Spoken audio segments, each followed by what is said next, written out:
कांग्रेस को इस बात का जवाब देना होगा कि आखिर 2017 के पंजाब के विधानसभा चुनाव और 2014 और 19 के लोकसभा चुनाव कांग्रेस ने अपने घोषणा पत्र में कहा था कि मंडी एक्ट के बाहर वो किसानों को अनाज बेचने की, अपनी फसल बेचने की सुविधाएं देगी। तो क्या आज कांग्रेस उसके विरोध में है? कांग्रेस का घोषणा पत्र झूठा था या आज की कांग्रेस झूठी?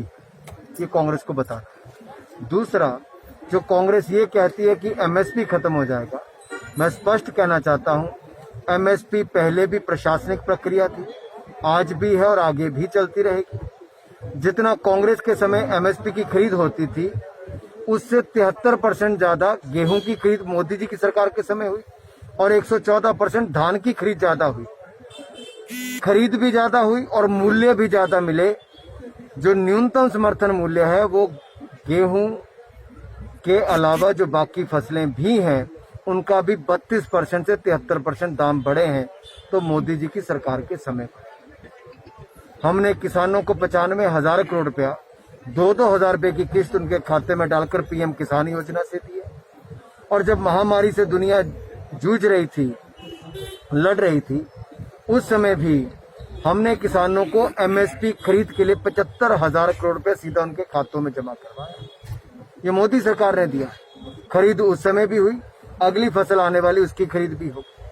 यही नहीं भाई और बहन, एक और हमने किया है कि एमएसपी के अलावा जो फसल के लिए लोग जमीन अपनी कॉन्ट्रैक्ट पर देते थे, ठेके पर देते थे, अब हमने कानून पास किया कि जमीन किसान की ही रहेगी। किसी भी हालत में जो ठेकेदार है उस जमीन पर कब्जा नहीं कर सकता, मालिकाना हक नहीं हो सकता। केवल फसल का ठेका होगा, जमीन का नहीं होगा। अगर मान लीजिए उसने उस जमीन पर अपना ट्यूबवेल भी व्यापारी ने लगा लिया, ठेकेदार ने लगा लिया, अपनी भंडारण क्षमता भी बना ली, अपने सिंचाई की सुविधा भी बना ली, तो उसके बावजूद भी उसका मालिकाना हक नहीं बनेगा। जैसे ही किसान कहेगा कि उसने कॉन्ट्रैक्ट खत्म कर दिया, सारे का सारा सामान उसको उठाना पड़ेगा। ठेकेदार को नहीं उठाता है तो वो सामान भी किसान का हो जाए।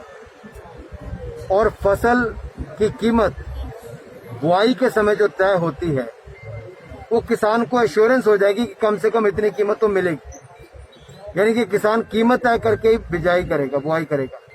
और कटाई के समय अगर कीमत मार्केट में बढ़ जाती है तो बढ़ा हुआ दाम जो है उसका भी एक हिस्सा किसान को मिलेगा। ये पहले नहीं होता था। तो सारे का सारा बिल किसानों के हित में है। पूरे देश में केवल एक राज्य पंजाब है जहां के राजनीतिक दल 2022 के चुनाव को लेकर किसान को भड़का रहे हैं। दुर्भाग्य ये है कि वहां के राजनीतिक दल कांग्रेस समेत बाकी किसान को भड़काने में लगे हैं, 2022 के चुनाव को देखकर लगे हैं। और मोदी जी 2022 में किसानों की आय को दुगना करने के लिए हर संभव प्रयास कर रहे हैं।